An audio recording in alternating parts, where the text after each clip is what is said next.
Bonjour, bienvenue à Ben Ishraï, Halakha Yomi en français. Aujourd'hui, on continue une discussion de les lois de Rosh Hashanah. Aujourd'hui, on va commencer à parler avec le shofar. Le shofar, on sait que la mitzvah de la Torah d'écouter le shofar. La question, c'est comment je devrais écouter le shofar.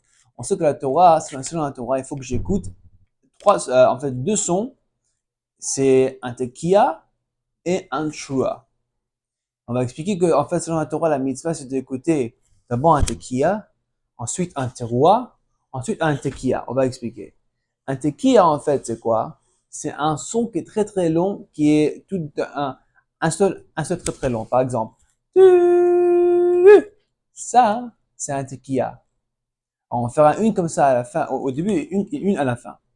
Mais les teroua, selon la Gemara, on était après un grand galout, beaucoup d'années sans on l'a pas tellement euh, euh, euh, connu tellement cette halakha par cœur. Après une grande galoute, on a oublié, je veux dire, notre étude.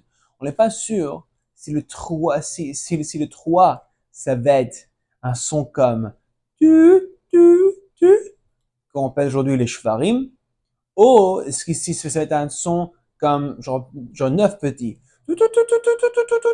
On n'est pas sûr. Alors, si ça c'est le cas, nous de nos jours, quand on va premièrement entendre le chauffard avant Moussaf, pendant qu'on soit assis, on va faire en sorte qu'on va être acquitté de tous les façons, de tous les côtés. Et ça veut dire qu'on va faire 3 sets et on va prendre en compte tous ces doutes. Ça veut dire que si je veux écouter le chauffard 3 fois, 3 sets, je vais faire ça c'est un tekiah. Ensuite je vais faire ça c'est un shvarim. Et ça c'est l'autre. Parce que je suis pas sûr si ça va être un ou l'autre.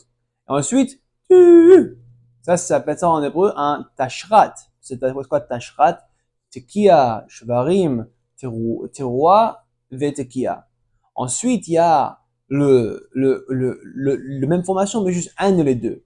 Peut-être, parce qu'en fait, c'est sûr que c'est pas deux, c'est un de les deux. On n'est pas sûr, on commence avec les deux, mais sûrement que ce serait au moins un de les deux. Ça va être au moins après tachat. C'est quoi tachat? C'est Tachat, c'est encore, c'est un acronyme pour stands for tekiah, shavarim, tekiah. Et ensuite, en dernier, on va écouter le tarat. Tarat, c'est tekiah, teroua, avec le R, et tekiah. C'est alors, vu que, en fait, on doute à de lequel c'est la vraie, il faut qu'on soit en train de l'écouter. Allez tous pour être acquittés de la mitzvah. Le Ben Ishraï ramène quelque chose de très très intéressant, que selon la Kabbalah, qui ramène dans le Harizal et aussi le Rashash, que pendant chaque pause, pendant le Tashrat et le Tarat, ou le Tarat et le Tashat, il y avait une coutume selon les kabbalistes de faire un vidouille, des confessions de les fautes à voix très très très très très très bas. Parce que le Zohar explique que c'est interdit de faire un vidouille, une confession des fautes pendant le jour de Rosh Hashanah. Mais si tu le fais à une voix bas, genre tu parles, on ne sent même pas qu'il y a un son qui sort, ce serait permis. Et ben, je ramène de cette coutume. Le problème, c'est quoi? Le problème, selon la halakha, le pashtout, selon la Gemara, vu que maintenant on sait que c'est un doute lequel c'est un de ces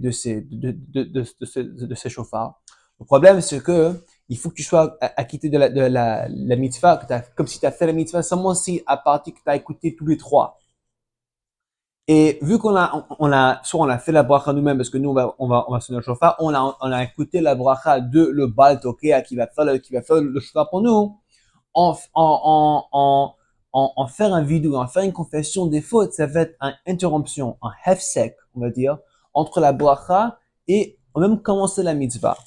Il y a un concept, mais tu vas dire qu'il y a un concept, hein, quoi qu'il arrive, ok, c'est vrai que j'ai pas fini la mitzvah en pas écouter tout jusqu'à la fin, jusqu'à les 3 sets, le tashra, tashra, tashat, tarat. Mais quand même, au moins, je peux dire que j'ai commencé la mitzvah. Vu, il faut que je comprends, il faut que j'ai trois, mais au moins, je l'ai commencé. Parce on a un concept. Si maintenant quelqu'un, il veut dire une bracha sur une mitzvah, ensuite, il commence la mitzvah ensuite, mais il a pas fini. Il peut quand même commencer à parler ou faire un autre truc. C'est pas considéré comme une interruption entre la bracha et la mitzvah. Vu que le fait que t'as déjà commencé à faire la mitzvah, c'est pas considéré comme si c'est une interruption. Et la vérité, c'est que selon la Kabbalah, qui ramène cette coutume, eux, ils se basent sur ça. Parce qu'on ramène dans le Zohar, c'est très très intéressant parce que le Zohar, ça date au moins une centaine d'années avant de la Gemara en Bavel à Bagdad à l'époque. Là, la Gemara de nous qui avait cité genre quelques 500 ans, tu peux dire après le Zohar, ils étaient en doute. Selon c'est quoi le vrai son d'une trewa. Mais là, le Zohar, il dit que ceux-là en Bavel, ils étaient en doute si c'est un tas, si c'est les Shvarim ou les trois sur le vrai son. Selon nous ici, selon le Zohar, selon le Rabbi Shimon Bar Yochai, il explique, non, les deux, ils sont émet. Les deux, ils sont la vérité, les deux, ils sont nécessaires de les faire selon la Kabbalah. Si ça, c'est le cas, quand tu fais un tashrat, un takat, un tashrat, tarat, tashat, selon la Kabbalah. En fait, tous ces trois sets, ils sont nécessaires. Il n'y a pas un seul qui est vrai, les autres, on les fait au cas d'un doute. Alors, dans ce cas-là, pour eux, on commençait même un seul set. C'est comme si tu as commencé la mitzvah. Pour eux, de faire maintenant un vidouille, après tu as fait la bracha, c'est pas considéré comme si tu as fait une interruption. Mais nous, selon la pashut, la halakha, à part si t'es un kabbaliste, tout le monde selon sa propre façon. Selon la Kabbalah, selon la halakha, on suit le Shulchan Aruch et le Beit Yosef. Et chaque fois qu'on a un machloket, on a un désaccord entre la Gemara et le Zohar, on va suivre tout le temps la Gemara. Alors, quoi qu'il arrive, le Chacham Ovadia, il ramène cette coutume. Il dit que, ok, c'est vrai que t'as pas le droit de commencer de faire le vidéo avec ta bouche, mais quoi qu'il arrive, tu peux au moins penser à faire une confession de tes fautes en lisant le texte de la confession que le Rachash il ramène dans ses Sidorim. Et souvent, on a un klal, qui dit Boudami, il y a qui dit, qui ramène ça quelque part, quelques fois dans le Gemara. On l'a vu dans la Mishnah, dans Masechet Brachot, que même en pensant des mots, des fois, ça peut être considéré comme si tu les as dit même.